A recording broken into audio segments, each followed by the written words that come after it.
પ્રાણિક healing આ શબ્દ શું છે? પ્રાણિક હિલિંગમાં બે શબ્દ આવે છે, પ્રાણિક અને હિલિંગ.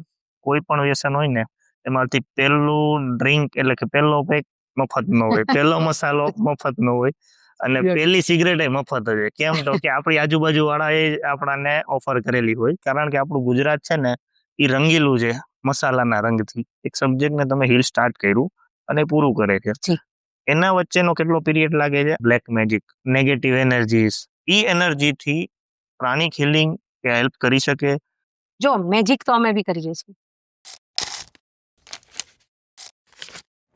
નમસ્કાર મિત્રો, આજે જે આપણે પોડકાસ્ટ કર્યો હર્ષિદાબેન જોશી, એમના શ્રીમાન હસબન્ડ પ્રેમ પ્રકાશ જોશી, એની પણ પોતાની ઇનર જર્ની રહેલી છે પ્રાણિક થ્રુ પ્રાણિક હિલિંગ. તો આપણે આજે એમના અનુભવો જોશું કે એને પ્રાણિક હિલિંગના માધ્યમથી શું શું પોતાના જીવનમાં ક્રિએટ કર્યું, જનરેટ કર્યું અને એના બેનિફિટ શું મળ્યા એની આપણે ચર્ચા કરીશું. નમસ્કાર પ્રેમભાઈ. નમસ્કાર. તમને સૌપ્રથમ પહેલા તો કહીએ કે થ્રુ પ્રાણિક હિલિંગ શું પરિવર્તન આવ્યું તમારા જીવનની અંદર? બરાબર. જો આમ તો કેસ જોવા જઈએ ને તો હું એમ કહું કે કદાચ તમારા એક બે પ્રોડકાસ્ટ પણ ઓછા પડે, પણ આપણે એમ વેરી રિસન્ટ જે કેસીસ છે એના ઉપર આપણે એક બે તમને અનુભવ કહીશ મારા. હમણાં 11 માર્ચ 2025 મને બ્રેન સ્ટ્રોક આવ્યો હતો. ઓકે, બરાબર છે. અત્યારે એ સિચ્યુએશનમાં હું મારું લેફ્ટ બોડી ટોટલી પેરાલાઇઝ હતું. પછી મને હોસ્પિટલ લઈ ગયા, ડૉક્ટરે MRI કીધું. એ બધી પ્રોસેસ થઈ ગયા પછી મને આઈસીયુમાં દાખલ કર્યો. હવે આઈસીયુમાં એનાથી પણ વધારે વર્સ કન્ડિશન થઈ, કેમ કે ઘરનું કોઈ હતું નહીં અને મને રાત્રે 2 વાગે બીજો પેરાલિસિસ અટેક આવ્યો. એટલે ત્યારે રાત્રે મારા બે પોર્શન એટલે લેફ્ટ અને રાઈટ ટોટલી વર્ક કરતા બંધ થઈ ગયા હતા. એવું છે. એટલે ઓફકોર્સ પેરેલલી ઘણા બધા મારે હિલિંગ બી કરતા હતા અને હું પણ જે પ્રોસેસ આપી છે એ પ્રમાણે હું પણ રિએક્ટ કરતો હતો. તો પરિસ્થિતિ એવી હતી, ડૉક્ટરોએ પણ ના પાડી દીધી હતી કે 4-6 મહિના પહેલાં આપણે રિકવરી કન્ડિશનમાં આવશે નહીં. પણ અનએક્સપેક્ટેડલી હું 5મા દિવસે જનરલ વોર્ડમાં શિફ્ટ થઈ ગયો. ઓકે. 6ઠા દિવસે હું મારા ઘરે આવી ગયો અને એના પછીના 10મા દિવસે હું મારી ગાડી ચલાવીને મારી વાઈફને હું સ્ટેશને મૂકવા ગયો હતો.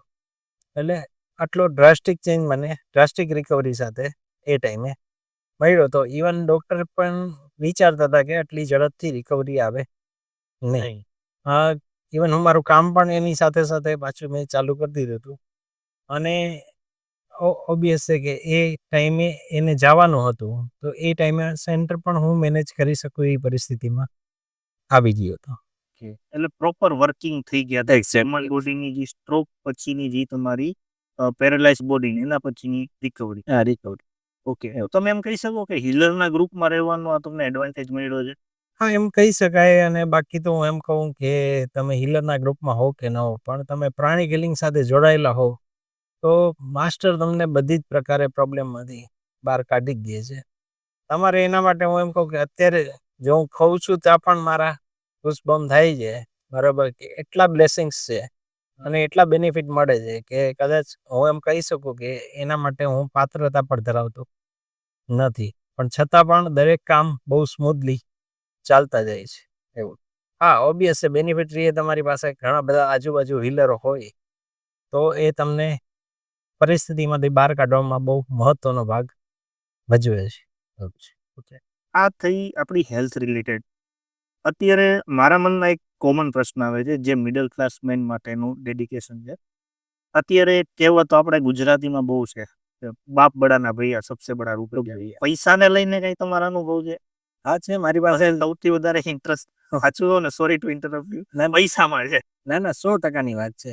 હું તમને એવા ઘણા બધા અનુભવ કહી શકું. કોર્પોરેટ લાઈફમાં એવું છે કે અલગ અલગ ટાઈપના તમે ઇન્ડસ્ટ્રીમાં વર્કઆઉટ કરતા હો, બરાબર છે.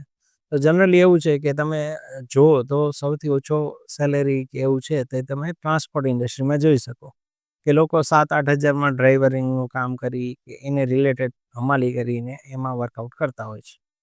હવે મારી સિચ્યુએશન એવી હતી કે હું પહેલાં અમદાવાદ હતો, એની પહેલાં બોમ્બે હતો. બટ મારા ફાધર એક્સપાયર થઈ ગયા એટલે મારે અમુક રિસ્પોન્સિબિલિટી થઈને ખાતર અહીંયા જામનગરમાં શિફ્ટ થવું પડ્યું.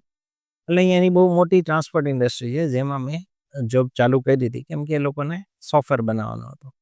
સોફ્ટવેર સારી રીતે બની ગયો. 3, 3.5, 4 વર્ષ થઈ ગયા. વચ્ચે કોરોના આવ્યો તો એને લીધે શું થયું કે જે અમારું ઇન્ક્રીમેન્ટ આવવું જોઈએ એ આવ્યું નહોતું. અમે ખાસા ટાઈમથી એક જ સેલેરી ઉપર કન્ટિન્યુઅસ કરતા હતા અને એ ઇન્ડસ્ટ્રીમાં એટલો કોઈ ગ્રોથ કે હાઈક આપતા નથી. કેમ કે મેં એવું જોયું હતું કે જે 30 વર્ષથી કામ કરે છે એ લોકોનો પણ પગાર કેટલો છે 25,000, 30,000 આટલા વર્ષના એટલે સ્ટેબલાઇઝ ગ્રોથ. બરાબર છે. તો હવે હું એમ કહું કે અમારી જેમ કે આઈટી ઇન્ડસ્ટ્રી છે તો એમાં ગ્રોથ બહુ ઝડપથી થાય. મિનિમમ 10% જેટલો તમને એવરી યર ગ્રોથ મળે. બરાબર છે. બટ હવે હું અહીં ટ્રાન્સપોર્ટ ઇન્ડસ્ટ્રીમાં હતો તો એ ગ્રોથ પોસિબલ થતો નહોતો. એટલે મારા કલીગ્સને એને એની સિચ્યુએશન જોઈ એ ઉપરાંત આખી કંપનીમાં જેટલા એમ્પ્લોય છે એની કન્ડિશન્સ જોઈને મેં એવું નક્કી કર્યું કે હું આના માટે કંઈક કરીશ બધા માટે. તો આની અંદર એક ટ્વિન હાર્ટ મેડિટેશન કરીને છે. તો એ ટ્વિન હાર્ટ મેડિટેશન અને એના પછી પ્રાણિક હિલિંગની સર્ટેન ટેકનિક એ બધાનો યુટિલાઇઝ મેં કર્યો.